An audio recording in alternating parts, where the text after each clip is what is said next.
Lo que está ocurriendo en este momento entre Venezuela, Rusia y Estados Unidos no es solo otra noticia internacional más, es el síntoma de algo mucho más profundo, el colapso de un orden mundial que durante décadas dimos por sentado. Mientras Washington sigue creyendo que puede dictar las reglas del juego global, Caracas y Moscú están demostrando que esas reglas ya no aplican. No estamos hablando de simple retórica antiimperialista o de maniobras militares aisladas. Estamos presenciando la construcción deliberada de una alianza estratégica que desafía directamente la hegemonía estadounidense en su propio hemisferio. Ejercicios militares conjuntos, transferencias de tecnología armamentística, coordinación diplomática en organismos internacionales. Cada movimiento es una declaración. Y la pregunta que deberíamos hacernos no es si esto nos gusta o no, sino por qué está sucediendo ahora y qué significa para el futuro de nuestras comunidades aquí en Estados Unidos. Porque cuando los imperios comienzan a perder su control, las consecuencias llegan a todas partes, incluso a nuestros propios hogares. Esto es lo que necesitas entender. Permítanme llevarlos a través de la historia que realmente importa aquí, porque lo que vemos en los titulares es solo la superficie de un océano de transformaciones geopolíticas que la mayoría de los medios estadounidenses simplemente no quieren o no pueden explicar con honestidad. Cuando Venezuela y Rusia anuncian ejercicios militares conjuntos, cuando aviones rusos aterrizan en aeropuertos venezolanos, cuando los ministros de defensa de ambos países se reúnen para firmar acuerdos de cooperación estratégica, la narrativa que recibimos en Estados Unidos es predecible y monótona. Nos dicen que son dictadores conspirando contra la democracia, que son regímenes autoritarios buscando desestabilizar el hemisferio occidental, que representan una amenaza existencial para nuestros valores y nuestra seguridad. Pero esta narrativa convenientemente omite un detalle fundamental, la historia de cómo llegamos exactamente a este punto. Déjenme ser absolutamente claro sobre algo que debería ser obvio, pero que rara vez se menciona en el discurso político estadounidense. Venezuela no despertó un día decidiendo convertirse en aliado estratégico de Rusia por capricho o por alguna afinidad ideológica abstracta. Esta alianza es el resultado directo de décadas de presión, sanciones, intentos de golpe de Estado, sabotaje económico y guerra híbrida orquestada desde Washington. Cuando un país es sometido a lo que solo puede describirse como un asedio económico total, cuando sus activos son confiscados en el extranjero, cuando se le prohíbe comerciar libremente en los mercados internacionales, cuando se financian abiertamente movimientos de oposición interna con el objetivo explícito de derrocar su gobierno, ese país no tiene otra opción que buscar aliados que puedan proporcionarle los recursos y la protección necesaria para sobrevivir. Esto no es teoría conspirativa, es simple lógica geopolítica y cualquier analista serio, independientemente de su posición política, debería reconocerlo. Ahora bien, la pregunta que surge naturalmente es ¿por qué Estados Unidos ha invertido tanto capital político y económico en intentar derrocar al gobierno venezolano? Y aquí es donde la conversación se pone realmente interesante, porque nos lleva directamente al corazón de lo que realmente impulsa la política exterior estadounidense. Oficialmente nos dicen que es por la democracia, por los derechos humanos, por ayudar al sufrido pueblo venezolano. Pero si miramos el historial de la política exterior estadounidense con aunque sea un mínimo de honestidad intelectual, sabemos que Estados Unidos ha apoyado y continúa apoyando dictaduras brutales en todo el mundo, cuando esas dictaduras sirven a los intereses corporativos y estratégicos estadounidenses, Arabia Saudita, Egipto innumerables regímenes en América Latina durante la Guerra Fría. La lista es larga y está bien documentada. Entonces, ¿qué hace a Venezuela tan especial? La respuesta es simple y complicada al mismo tiempo. Petróleo, recursos naturales, control geopolítico del hemisferio y quizás más importante aún, el ejemplo que representa. Venezuela posee las mayores reservas de petróleo del mundo. Déjenme repetir eso porque es crucial.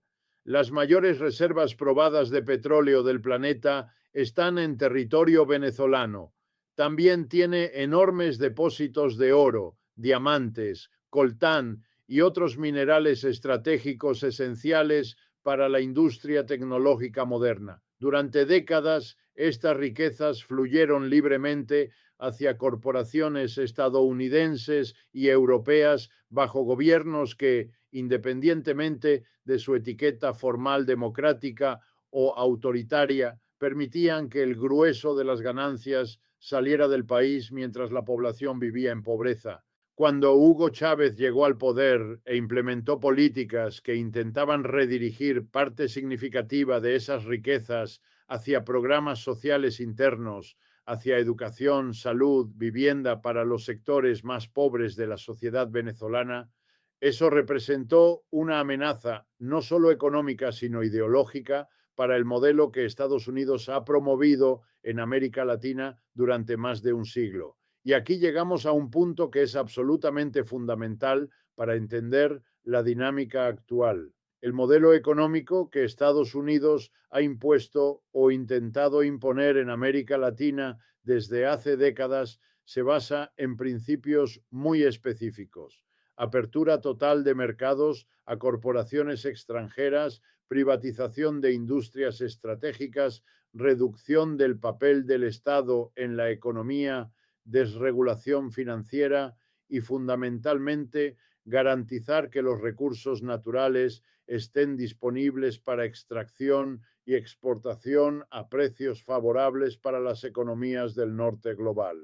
Este modelo, promovido bajo diferentes nombres a lo largo de los años, ya sea Alianza para el Progreso, políticas de ajuste estructural del Fondo Monetario Internacional o más recientemente acuerdos de libre comercio, ha producido resultados consistentes, crecimiento económico para élites locales conectadas con capital extranjero, mientras la mayoría de la población experimenta estancamiento salarial, precarización laboral y destrucción de redes de seguridad social.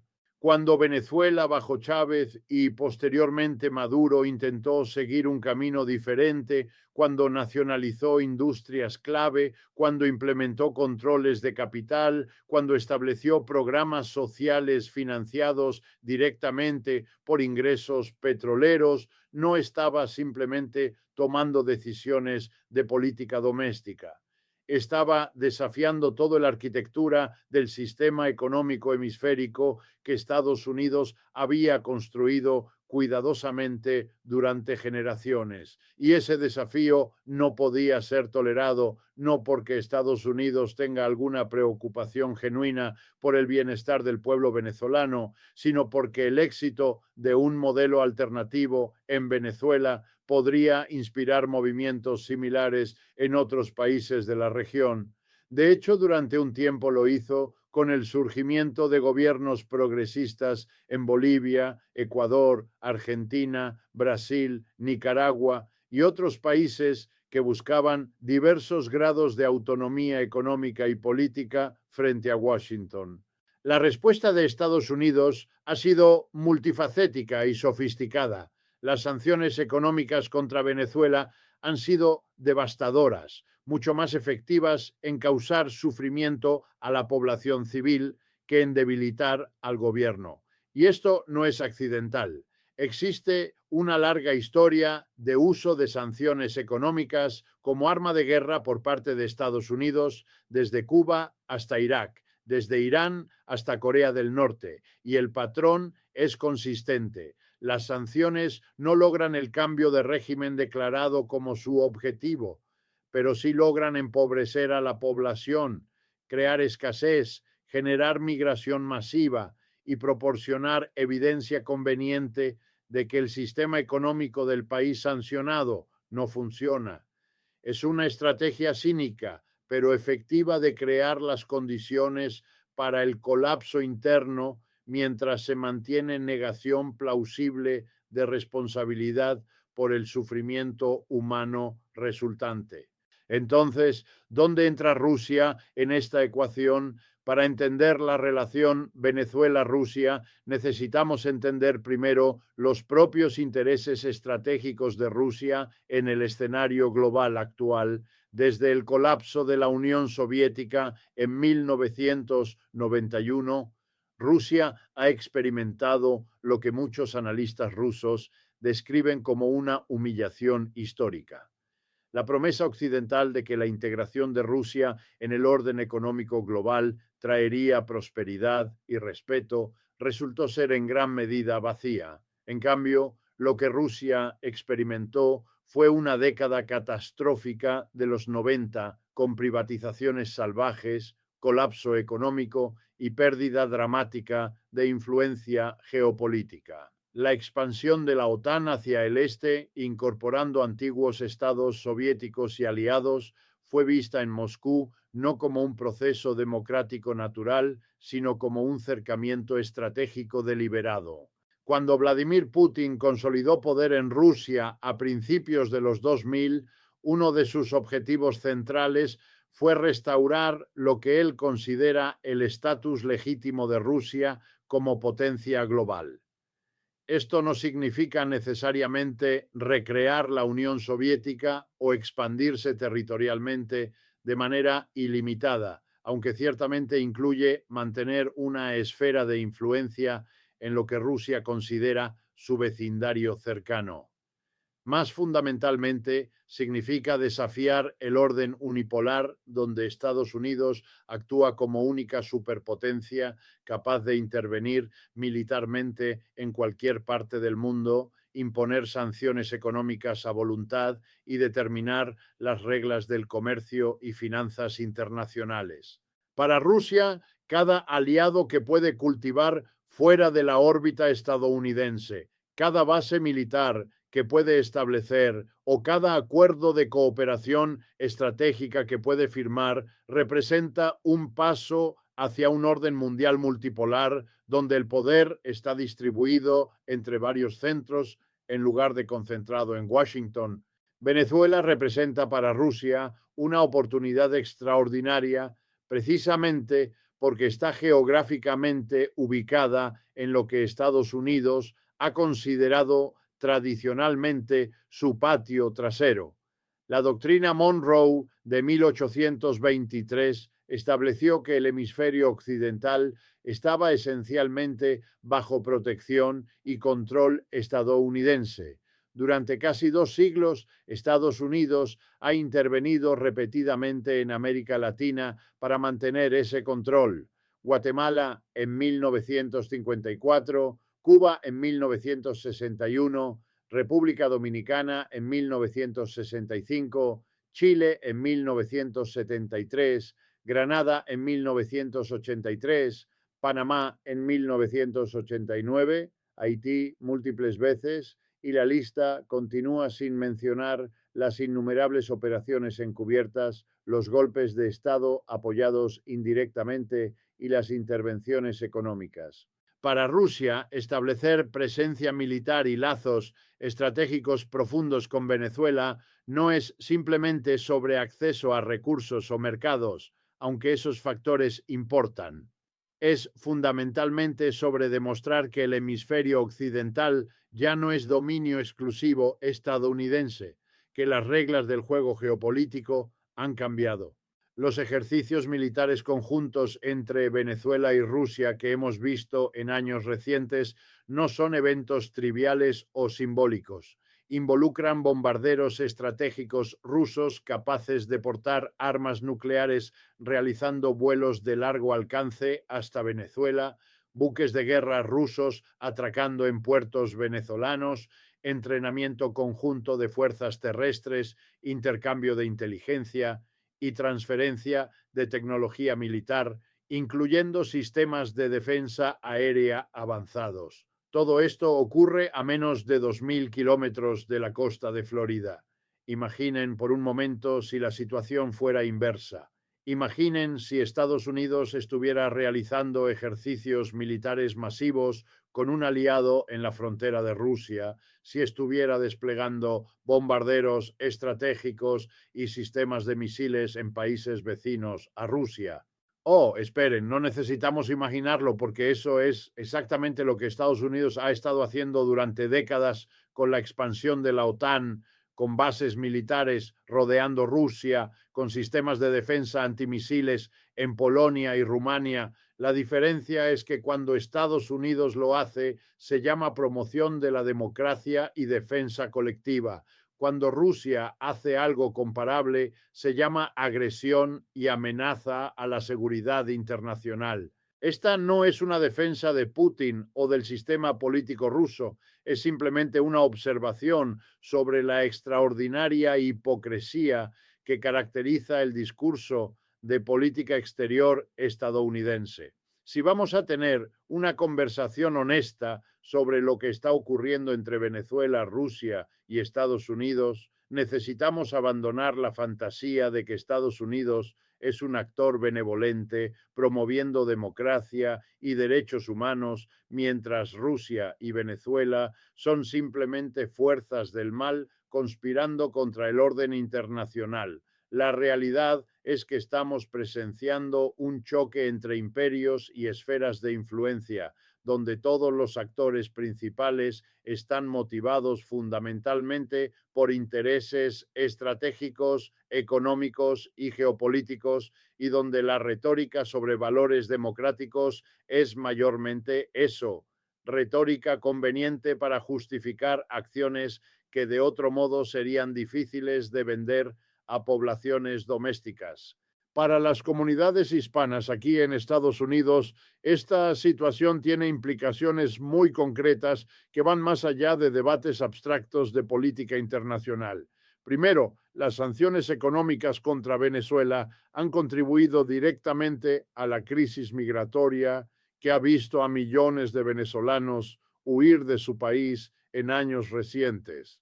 Muchos de estos migrantes han llegado a Estados Unidos, donde enfrentan un sistema de inmigración cada vez más hostil y politizado. La ironía cruel es que la misma política estadounidense que ayudó a crear las condiciones insoportables en Venezuela, luego criminaliza a las personas que buscan escapar de esas condiciones. Segundo, la escalada de tensiones militares en el hemisferio aumenta el riesgo de conflicto real, y cuando los imperios entran en conflicto son siempre las personas comunes, incluyendo soldados jóvenes reclutados desproporcionadamente de comunidades pobres y de color en Estados Unidos, quienes pagan el precio en sangre. Pero más allá de estas consecuencias inmediatas, hay una pregunta más profunda que deberíamos estar haciéndonos como sociedad. ¿Qué tipo de orden mundial queremos? ¿Queremos un sistema donde una sola potencia puede imponer su voluntad sobre países más pequeños a través de la fuerza económica y militar? ¿O queremos un sistema genuinamente multipolar donde diferentes modelos de desarrollo pueden coexistir y donde las relaciones internacionales están gobernadas por principios de respeto mutuo y no intervención? La respuesta dominante en el establecimiento de política exterior estadounidense ha sido clara. Estados Unidos debe mantener su primacía global a cualquier costo, pero esa respuesta cada vez más se enfrenta a resistencia no solo de adversarios tradicionales, sino también de aliados que están comenzando a cuestionar si los costos de mantener el orden liderado por Estados Unidos valen los beneficios. El desafío que Venezuela y Rusia presentan a Estados Unidos es real, pero también es sintomático de una transformación más amplia en el sistema internacional. Estamos viviendo el final de la era unipolar que siguió al colapso de la Unión Soviética. Ese momento breve en la historia cuando Estados Unidos parecía ser la única superpotencia sin rival está terminando, no porque Estados Unidos haya perdido repentinamente su poder militar o económico, sino porque otros actores han desarrollado la capacidad y la voluntad de desafiar el dominio estadounidense en sus propias regiones. China en Asia, Rusia en su vecindario cercano y ahora cada vez más en América Latina y África, incluso potencias medias como Turquía e Irán, todos están probando los límites del poder estadounidense, todos están explorando cuánto espacio de maniobra tienen para perseguir sus propios intereses independientemente de las preferencias de Washington. Esta transición hacia un orden multipolar es inherentemente inestable y peligrosa. Los períodos de cambio en el balance de poder global históricamente han sido tiempos de gran riesgo de conflicto.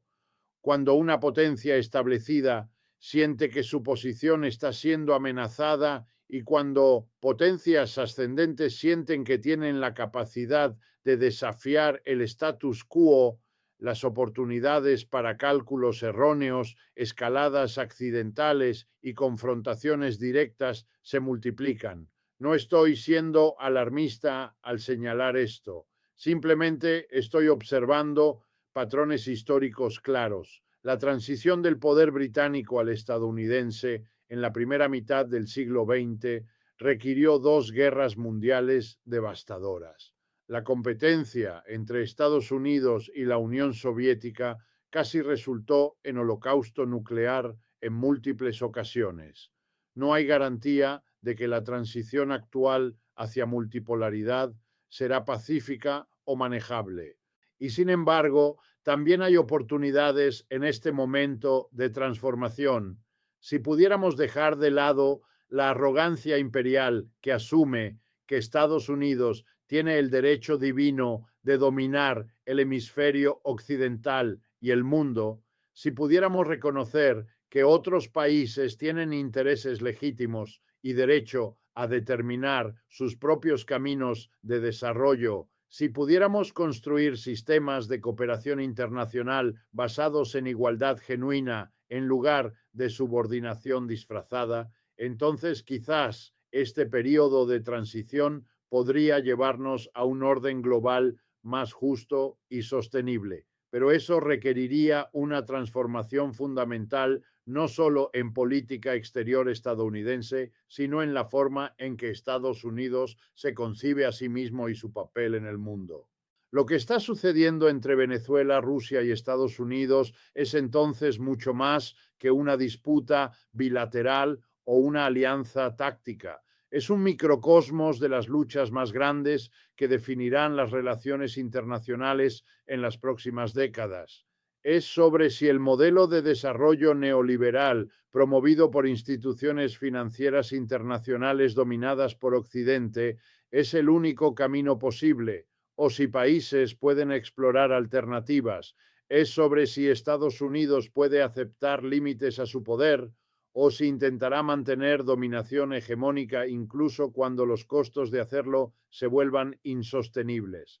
Es sobre si podemos construir un sistema internacional que permita genuina diversidad de sistemas políticos y económicos o si continuaremos en ciclos de confrontación entre bloques rivales. Para las comunidades aquí en Estados Unidos, especialmente las comunidades hispanas que mantienen conexiones profundas con América Latina, estas no son preguntas académicas abstractas. Son preguntas que afectan a familias divididas por fronteras, a economías locales conectadas por remesas y comercio, a jóvenes que podrían ser enviados a combatir en guerras sobre las cuales tienen poco control o entendimiento. Son preguntas sobre qué tipo de país queremos que Estados Unidos sea y qué tipo de relaciones queremos tener con nuestros vecinos en el hemisferio. Y son preguntas que merecen debates honestos, informados, en lugar de propaganda simplista que divide el mundo en buenos y malos, en democracias y dictaduras, sin reconocer las complejas realidades de poder, historia y estructura económica que realmente moldean las relaciones internacionales.